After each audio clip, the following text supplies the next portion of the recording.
Bellringer fans, here we are. Now you notice the red, oxygen, white, hydrogen, H2O. Right? The black one is carbon, C. Red is oxygen, CO2. And so this big thing is a combination of C's, H's, and O's. That's a sugar, that's glucose. Right? When you make glucose, you get the carbons from carbon dioxide, and you get the oxygens from carbon dioxide, and you get the hydrogens from water, and you throw away the waste of oxygen gas from the water. Likewise, when you split up glucose, you get water and carbon dioxide, right? They're complementary. Today we're going to talk carbon cycle.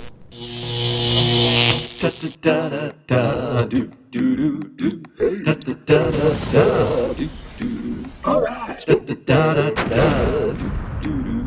Hey now. Mr. Kovacs class.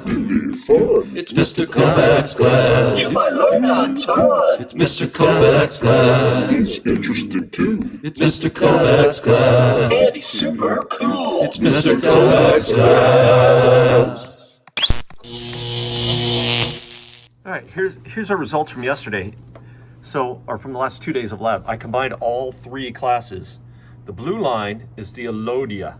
That's the water plant. And so this line shows me that, hey, as you get farther away from the light, photosynthesis decreases. But Alodia does more photosynthesis than spinach does when the light is close. Spinach also, as you get farther away from the light, it decreases, right? But it's not as much. It's like a less of a slope.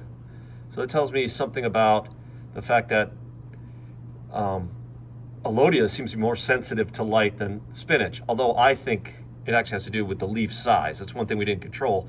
Alodia has teeny tiny leaves, can't catch as much light.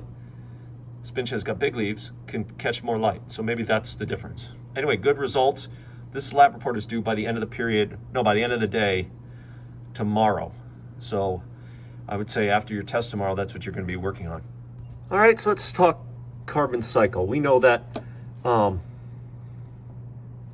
right, the carbon, we've studied respiration and photosynthesis, and we know that we never lose carbon or oxygen and hydrogen. It just gets recombined, right? And so that carbon gets cycled throughout the atmosphere. Sunlight drives this process, right? So sunlight is used by plants to capture carbon dioxide from the atmosphere and fix it into sugars.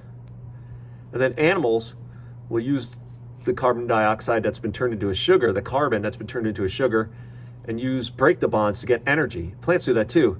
And the release, the waste product is carbon dioxide, right? So carbon cycles through plants and animals. Right? But also when organisms die, they give off carbon dioxide. Okay?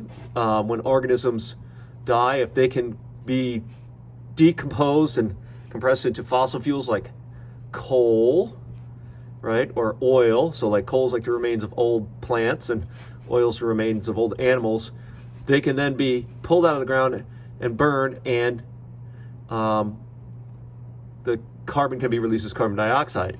And what we know about carbon, of course, is that carbon dioxide is what we call a greenhouse gas. Carbon dioxide in the atmosphere traps heat. And so one of the things we worry about is that the buildup of, before humankind had industrialization, carbon was getting in the atmosphere through just these processes here. And then over the last 150 years, we added this part of the cycle and this part. But it does look like one thing that you could do to capture carbon is make sure you have more plants, right? And that's one thing you could do. Or use fewer fossil fuels, right? It's just the carbon cycle. So we're going to study this a little bit in class today. And in fact, we'll talk about that in a few minutes.